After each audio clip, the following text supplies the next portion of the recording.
काय टॉपिक कोणता आहे? फिजिकली इक्वेशन करेक्ट आहे की नाही ते चेक करायचं आहे.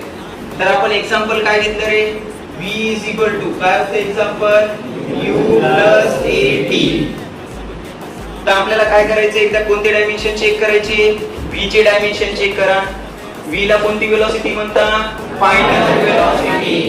u ला कोणती वेलोसिटी म्हणतात? Initial velocity.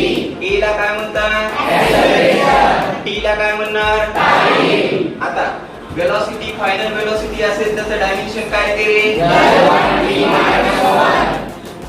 इनिशियल साठी काय ते?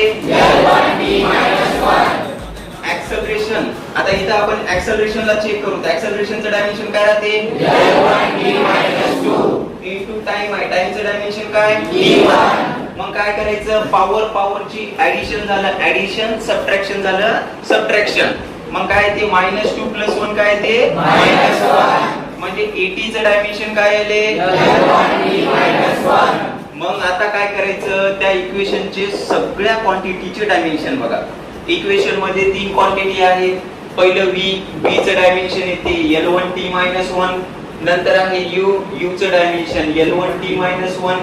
नंतर आहे at चे डायमेन्शन L1t - 1.